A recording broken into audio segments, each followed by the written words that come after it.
কি অবস্থা, কি করছো? আর বইলো না, কোরবানির মাংস যদি একটু তাড়াতাড়ি না খাইতে পারি তাহলে কি জানের আত্মা মানে ঠান্ডা হয়? তা অবশ্য ঠিক। মানে এবারে এমন হইলো কেন আমাদের এখানে বলো তো, এত লেটে মাংস আসছে। এমনি লেট হয়েছে, তারপরে বৃষ্টি আসছে তো তার কারণে। বৃষ্টি আসার কারণে মানে মাংসটা আসলে লেট হয়েছে। আমিও নাছরবান্ধা কোরবানির মাংস না খেয়ে গোসলে দিব না, কিছু করবো না। এখনো দেখো কোনো গোসল টোসল কিছু করি নাই। এইটা রান্না হবে, তারপর আমি খাবো খিচুড়ি দিয়ে, দেন আমি গোসল করতে যাবো। মাশাআল্লাহ, গুড। পানি দিয়ে দিছি। হ্যাঁ,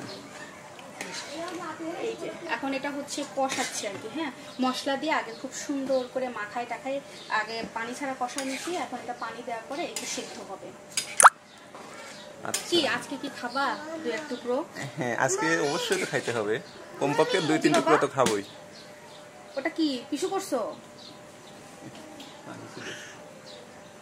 ওফো, বাচ্চা কাচ্চা নিয়ে এই তেল কাজ ছিল না? করলে। তেল ছিল।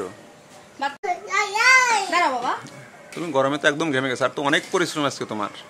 হ্যাঁ রে, 2টা ছোট বাচ্চা নিয়ে কোরবানি ঈদ মানে অনেক প্যারা। আচ্ছা একটু দেখি তো লবণ হলো কিনা।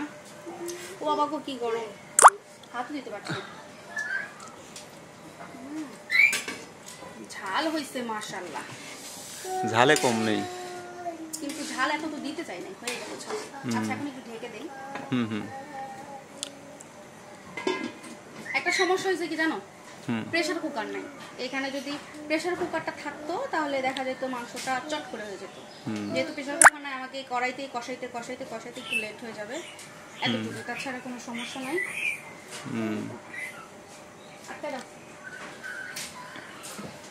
এটা রান্না হবে, খাবো দাবো, তারপরে এক গাদা থালা বাটি সব জড়ো হয়েছে, সেগুলো মাজতে হবে। জি বাবা, কোলে উঠবা? এই তো কোলে নিব। এ দেখো তো, এটা কি, এটা কি, এটার নাম জানো? এটা রসুন। তো আজকে তো তোমার অনেক ধকল গেল সারাটা দিন, বাবু দুইটাকে নিয়ে। বাড়ির বউ, বাবারে বাবা, শখের পুরুষকে বিয়ে করছি, এটুকু তো রান্না বান্না করে খাওয়াইতেই হবে, কিছু করার নেই। তাই, ওয়াও, এটা হয়তো সময় লাগবে, আরো আধা ঘন্টা খানেক লাগবে। আলাদা একটা ইয়ে আসছে, সেন্ট আসছে, মানে স্মেলটা কিন্তু অনেক সুন্দর। আরে কাঁচা কাঁচার দই মানে মাংসের সেন্টটা মানে সাথে সাথে রান্না শুদ্ধ খুব ভালো লাগে আমার কাছে। আমার কি শান্তি আছে।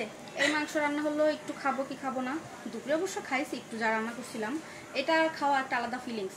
আর এটা করব, এটা করব, সেটা করব, আবার 2টা বাচ্চা, তার উপরে আমার ছোট ছেলে আবার অসুস্থ, জ্বর হয়ে গেছে। মানে আমার একটা যাতা অবস্থা হয়েছে বাড়িতে। দানিয়াল কি করে?